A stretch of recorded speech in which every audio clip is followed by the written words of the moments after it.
ಮೀಸಲಾತಿ ಜಾಗೃತಿ ಹೋರಾಟ ಸಮಿತಿಯ ಮತ್ತು ಕರ್ನಾಟಕ ರಾಜ್ಯದ ಮಾದಿಗ ಸಂಘಟನೆಗಳ ಒಕ್ಕೂಟದ ವತಿಯಿಂದ ಏನು ನಮ್ಮ ಒಳ ಮೀಸಲಾತಿ ವರ್ಗೀಕರಣದ ಬಗ್ಗೆ 3ನೇ ತಾರೀಕು ಬೆಂಗಳೂರಲ್ಲಿ ಪೂರ್ವಸಿದ್ಧ ಸಭೆಯನ್ನು ನಡೆದು ಆ ಪೂರ್ವಸಿದ್ಧ ಸಭೆಯ ಮುಖಾಂತರ ಏನಿವತ್ತು ನಮ್ಮ ಮಾದಿಗರಿಗೆ ಸುಮಾರು 35 ವರ್ಷಗಳಿಂದ ಹೋರಾಟ ಮಾಡಿಕೊಂಡು ಒಂದು ಪ್ರತಿಫಲವಾಗಿ ಇವತ್ತು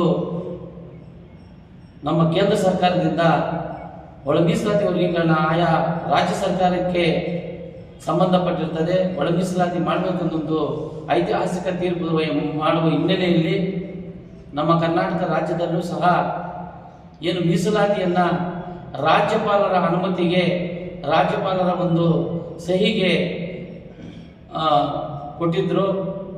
ಅವರು ರಾಜ್ಯಪಾಲರು ಮೊನ್ನೆ 26ನೇ ತಾರೀಕು ಏನು ಸಹಿಯನ್ನು ಮಾಡಿ ಮೀಸಲಾತಿಯನ್ನು ನಮ್ಮ ರಾಜ್ಯ ಸರ್ಕಾರಕ್ಕೆ ವಹಿಸಿರುವ ಕಾರಣ ಏನು ನಮ್ಮ ಕರ್ನಾಟಕ ರಾಜ್ಯದಲ್ಲೂ ಸಹ ಇವಾಗ ಏನು ಹಳೆ ಮೀಸಲಾತಿ ಏನಿದೆ ಶೇಕಡಾವಾರು 50 ಮೀಸಲಾತಿಯನ್ನು ಮಾಡಲು ಮುಂದೆ ಬಂದು ಈಗ ಖಾಲಿ ಇರುವ ವಿವಿಧ ಇಲಾಖೆಗಳಲ್ಲಿ ಖಾಲಿ ಇರುವ 56,432 ಹುದ್ದೆಗಳನ್ನು ಭರ್ತಿ ಮಾಡಲು ನಮ್ಮ ಕಾಂಗ್ರೆಸ್ ಸರ್ಕಾರ ಮುಂದಾಗಿದೆ.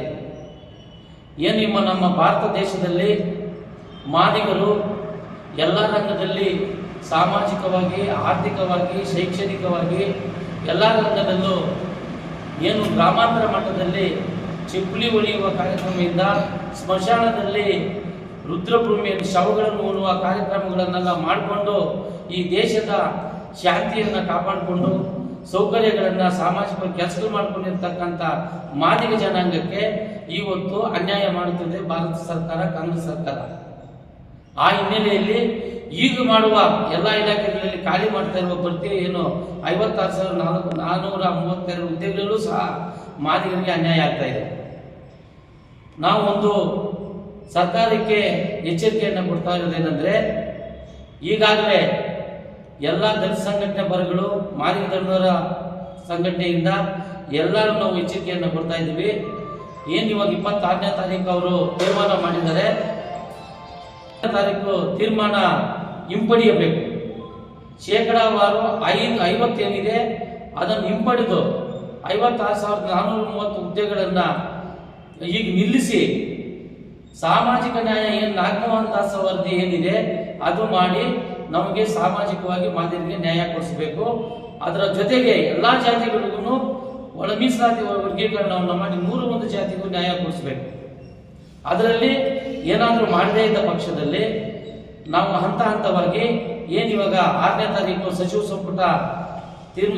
ಸಂಪುಟ ಪ್ರಾರಂಭ ಆಗುತ್ತೆ ಅಧಿವೇಶನ, ಆ ಅಧಿವೇಶನ ನಡೆಯುವವರೆಗೂ 30ನೇ ತಾರೀಕು ಏನು ಗಡುವು ಕೊಟ್ಟಿದ್ರು 30 ಒಳಗಡೆ ಈ ಬ್ಯಾಕ್ಲಾಗ್ ಹುದ್ದೆಗಳು ಮತ್ತು ಏನು ಖಾಲಿ ಇರುವ ಹುದ್ದೆಗಳನ್ನು ಭರ್ತಿ ಮಾಡ್ತೀವಿ ಅಂತ ಆದೇಶ ಕೊಟ್ಟಿದ್ದಾರೆ, ತೀರ್ಮಾನ ತಗೊಂಡಿದ್ದಾರೆ.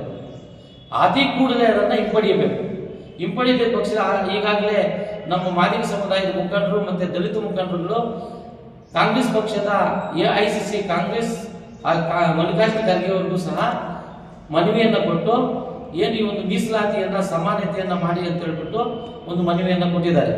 ಅವರು ಆಶ್ವಾಸನೆಯನ್ನು ಕೊಟ್ಟಿದ್ದಾರೆ. ಏನು ಇವಾಗ 6ನೇ ತಾರೀಕು ಸಚಿವ ಸಂಪುಟದಲ್ಲಿ ತೀರ್ಮಾನ ತಗೊಳ್ತೀವಿ, ತಗೊಂಡು ಇದನ್ನು ಹಿಂಪಡಿತೀವಿ, ಸಾಮಾಜಿಕ ನ್ಯಾಯ ಎಲ್ಲರೂ 101 ಜಾತಿ ಸಿಗುವವರೆಗೂ ನಾವು ಈ ಬ್ಯಾಕ್ಲಾಗ್ ಹುದ್ದೆಯನ್ನು ನಾವು ತುಂಬಲ್ಲ ಅಂತ ಹೇಳ್ಬಿಟ್ಟು ಆಶ್ವಾಸನೆಯನ್ನು ಮಲ್ಲಿಕಾರ್ಜುನ ಕೊಟ್ಟಿದ್ದಾರೆ. ಅದೇ ರೀತಿಯೇ ನಾವು 5ನೇ ತಾರೀಕಿಂದ 30ನೇ ತಾರೀಕುವರೆಗೂ ಹಂತ ಹಂತವಾಗಿ ಕಾರ್ಯಕ್ರಮಗಳನ್ನು ಮಾಡ್ತಾ ಇದ್ದೀವಿ. ಈಗ ನಾವು ಚಿಂತಾಮಣಿ ತಾಲೂಕಲ್ಲಿ ತಾಲೂಕು ಪದಾಧಿಕಾರಿಗಳ ಒಂದು ಸಭೆಯನ್ನು ನಾವು ಭಾಗವಹಿಸಿ ಅವ್ರಿಗೆ ಎಚ್ಚರಿಕೆಯನ್ನು ಕೊಡ್ತಾ ಇದ್ದೀವಿ. ನಮ್ಮ ಚಿಂತಾಮಣಿ ಮತ್ತು ಚಿಕ್ಕಬಳ್ಳಾಪುರ ತಾಲೂಕಲ್ಲೂ ಸಹ, ಜಿಲ್ಲೆಯಲ್ಲೂ ಸಹ ಹೆಚ್ಚಿನ ಸಂಖ್ಯೆಯಲ್ಲಿ ಏನಿವಾಗ 5ನೇ ತಾರೀಕು ಅಧಿವೇಶನ ಸ್ಟಾರ್ಟ್ ಆಗುತ್ತಲ್ಲ, ಎಲ್ಲ ಜಿಲ್ಲಾ ಕೇಂದ್ರಗಳಲ್ಲಿ ಮತ್ತು ಶಾಸಕರ ಮನೆಗಳಲ್ಲಿ ಮತ್ತು ಉಸ್ತುವಾರಿ ಮಿನಿಸ್ಟ್ರಿಗಳ ಮನೆಗಳ ಹತ್ರ ಧರಣಿಗಳು ಮಾಡಬೇಕಂತ ಹೇಳ್ಬಿಟ್ಟು ಒಂದು ತೀರ್ಮಾನವನ್ನು ರಾಜ್ಯ ಸಮಿತಿಯಿಂದ ತಗೊಂಡಿದ್ದಾರೆ. 12ನೇ ತಾರೀಕು ಈ ಎಲ್ಲ ಕಾರ್ಯಕ್ರಮಗಳನ್ನು ಮಾಡಿಕೊಂಡು 12ನೇ ತಾರೀಕು ಬೆಂಗಳೂರು ಚಲೋ ಕಾರ್ಯಕ್ರಮವನ್ನು ನಾವು ಮಾಡ್ತಾ ಇದ್ದೀವಿ. ಆ ಬೆಂಗಳೂರು ಕಾರ್ಯಕ್ರಮಕ್ಕೆ ಏನು 8ನೇ ತಾರೀಕು ಒಂದು ಜಿಲ್ಲಾ ಮಟ್ಟದಲ್ಲಿ ಒಂದು ಸಭೆಯನ್ನು ಕರೆದು ತೀರ್ಮಾನ ತೆಗೆದುಕೊಂಡು ಚಲೋ ಬೆಂಗಳೂರು ಕಾರ್ಯಕ್ರಮವನ್ನು ನಾವು ಹಮ್ಮಿಕೊಳ್ತೀವಿ. ಎಲ್ಲ ನಾವು ನಮ್ಮ ಚಿಂತಾಮಣಿ ಪದಾಧಿಕಾರಿಗಳು ಸಹ ಇದರ ಒಟ್ಟಿಗೆ ಎಲ್ಲ ತೀರ್ಮಾನ ತಗೊಂಡು ಏನಾದ್ರು ತೀರ್ಮಾನ ಮಾಡದೇ ಇದ್ದ ಪಕ್ಷದಲ್ಲಿ ನಮ್ಮ ಮಾದಿಗರು ಪ್ರಾಣಗಳನ್ನು ಬಿಡೋದಕ್ಕೂ ನಾವು ಸಿದ್ಧವಾಗಿದ್ದೀವಿ. ಎಲ್ಲ ಶಾಸಕರ ಮನೆ ಮುಂದೆ ನೇಣಾಕೊಂಡು ಸಾಯೋ ಪರಿಸ್ಥಿತಿನಲ್ಲಿದೆ. ಯಾಕಂದ್ರೆ ಇವಾಗ ಸುತ್ತ ಸಾಯಿಸ್ಬಿಟ್ಟಿದ್ದಾರೆ ಕಾಂಗ್ರೆಸ್ ಸರ್ಕಾರ, ನಮ್ಮ ಮಾದಿಗರನ್ನ ಸಾಯಿಸಿದ್ದಾರೆ. ಇವಾಗ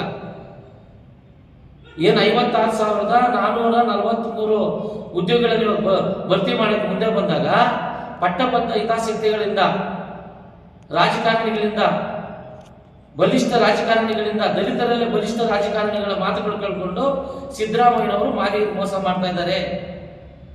ಏನಾದರೂ ಮಾಡದೇ ಇದ್ದ ಪಕ್ಷದಲ್ಲಿ ಎಲ್ಲಾ ಶಾಸಕರು, ಕರ್ನಾಟಕ ರಾಜ್ಯದ ಎಲ್ಲಾ ಶಾಸಕರ ಮನೆಗಳ ಮುಂದೆ, ಉಸ್ತುವಾರಿ ಶಾಸಕರ ಮನೆ ಮುಂದೆ ಮಾದಿಗರು ನೇಣಾಕೊಂಡು ಸಾಯ್ತೀವಿ. ಇದೊಂದು ಎಚ್ಚರಿಕೆಯ ಗಂಟು. ಮತ್ತೆ ಕಾಂಗ್ರೆಸ್ ಪಕ್ಷವನ್ನು ನಿರ್ಮಾಣ ಮಾಡೋದಕ್ಕೆ ಎಲ್ಲಾ ಶಾಸಕರು ಸೋಲಿಸೋದಕ್ಕೂ ನಾವು ಶತಸಿದ್ಧವಾಗಿ ಪ್ರಯತ್ನ ಮಾಡ್ತೀವಿ. ಮಾದಿಗರಿಗೆ ಏನು ಇವತ್ತು ಮೀಸಲಾತಿ ಎಲ್ಲ ಖಾಲಿ ಹುದ್ದೆಗಳನ್ನ ಭರ್ತಿ ಮಾಡಕ್ಕೆ ಮುಂದೆ ಆಗಿರುವುದನ್ನು ಹಿಂಪಡಿಬೇಕು. ಒಳ ಮೀಸಲಾತಿವರೆಗೆ ನಾಗಮೋಹನ್ ದಾಸ್ ಅವರನ್ನ ಜಾರಿ ಮಾಡಬೇಕು. ಇದು ಎಲ್ಲ ಕರ್ನಾಟಕ ಕಾಂಗ್ರೆಸ್ ಸರ್ಕಾರದಲ್ಲಿ ಒಂದು ಎಚ್ಚರಿಕೆಯನ್ನ ಮಾಡ್ತಾ ಇದೆ. ಇಲ್ಲಿ ಸೇರಿರ್ತಕ್ಕಂಥ ಎಲ್ಲ ಕೆಲವೊಂದು ಮಾತುಗಳನ್ನು ಮಾತಾಡಲಿಕ್ಕೆ ಇಷ್ಟಪಡುತ್ತೇನೆ. ಏನು ನಾನು ಕೆಲವೊಂದು ಮಾತುಗಳನ್ನು ಮಾತಾಡೋದಕ್ಕೆ ಇಷ್ಟಪಡುತ್ತೇನೆ ಅಂತಂದರೆ, ನಮ್ಮ ತಾಲೂಕಲ್ಲಾಗಲಿ ನಮ್ಮ ಕರ್ನಾಟಕ ರಾಜ್ಯದಲ್ಲಾಗಲಿ ನಮ್ಮ ಜಾತಿ ಜನಾಂಗದವರಿಗೆ ಅಂದರೆ ಮಾದಿಗ ಜನಾಂಗದವರಿಗೆ ಆಗ್ತಾ ಇರ್ತಕ್ಕಂಥ ಸಮಸ್ಯೆಗಳು, ಹೋರಾಟಗಳು, ಬಲಹೀನತೆಗಳು, ಅನೇಕಕರವಾದಂಥ ಸಮಸ್ಯೆಗಳೆಲ್ಲ ದೊಡ್ಡ ರಾಜಕಾರಣಗಳಾಗಿರ್ತಕ್ಕಂಥ ನಿಮ್ಮೆಲ್ಲರಿಗೂ ತಿಳಿದಿದೆ.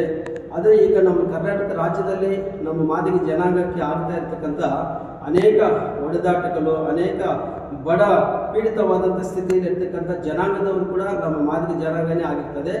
ಇದರ ಕುರಿತವಾಗಿ ನಮ್ಮ MRPS ಒಂದು ಸಂಘಟನಾ ಕಡೆಯಿಂದ ನಾವು ಒಂದು ಮನವಿ ಮಾಡೋದೇನಂತಂದರೆ, ನಮ್ಮ ಮಾದಿಗ ಜನಾಂಗಕ್ಕೆ ಅತಿ ಶೀಘ್ರವಾಗಿ ನೀವು ಒಳ ಮೀಸಲಾತಿ ಜಾರಿ ಮಾಡಬೇಕೆಂಬುದಾಗಿ ನಮ್ಮ ಒಂದು ಹೋರಾಟ ಇದೆ. ಈ ಹೋರಾಟದ ಕುರಿತು ನೀವೆಲ್ಲರೂ ದಯವಿಟ್ಟು ಇದನ್ನು ಜಾರಿ ಮಾಡಿಸಿರಿ. ನಮ್ಮ ಮಾದಿಗ ಜನಾಂಗಕ್ಕೆ ಏನು ಬೇಕೋ ಅದು ಎಲ್ಲ ನಿಮಗೆ ಎಲ್ಲ ತಿಳಿದಿರೋದ್ರ ಪ್ರಕಾರವಾಗಿ ಅತಿ ಕಷ್ಟದಲ್ಲಿರ್ತಕ್ಕಂಥಾಗಿ ಬಡಪೀಡಿತವಾಗಿರ್ತಕ್ಕಂಥ ಜಾತಿ ನಮ್ಮ ಜಾತಿ ಆಗಿರ್ತದೆ. ದಯವಿಟ್ಟು ನಮ್ಮ ಚಿಂತಾಮಣಿ ತಾಲೂಕಿನ ಚಿಕ್ಕಬಳ್ಳಾಪುರ ಡಿಸ್ಟಿಕ್ ಆಗಿರ್ತಕ್ಕಂಥ ಸನ್ಮಾನ್ಯ ಸಚಿವರಾದಂಥ ಸರ್ ಅವ್ರಿಗಾಗಲಿ ಮತ್ತು ಕರ್ನಾಟಕ ರಾಜ್ಯ ಸರ್ಕಾರದ CM ಸಿದ್ದರಾಮಯ್ಯವ್ರಿಗಾಗಲಿ ನಾವೊಂದು ಬೇಡಿಕೊಳ್ಳುವುದೇನೆಂದರೆ, ದಯವಿಟ್ಟು ನಮ್ಮ ಒಂದು ಜಾತ್ಯಕ್ಕೆ ಒಳ ಮೀಸಲಾತಿ 7% ನೀವು ಜಾರಿ ಮಾಡಿಸಬೇಕೆಂಬುದಾಗಿ ನಮ್ಮ ಮನವಿ ಆಗಿರ್ತದೆ. ದಯವಿಟ್ಟು ದೇವರು ನಿಮ್ಮನ್ನು ಆಶೀರ್ವಾದ ಮಾಡ್ತಾರೆ, ನಮ್ಮ ಜಾತಿಗೆ ಸಹಾಯ ಮಾಡಿ. ಈ ಒಂದು ಮಾತುಗಳನ್ನು ನಾನು ಹೇಳುತ್ತಾ ಈ ಮಾತುಗಳನ್ನು ಮುಗಿಸುತ್ತೇನೆ.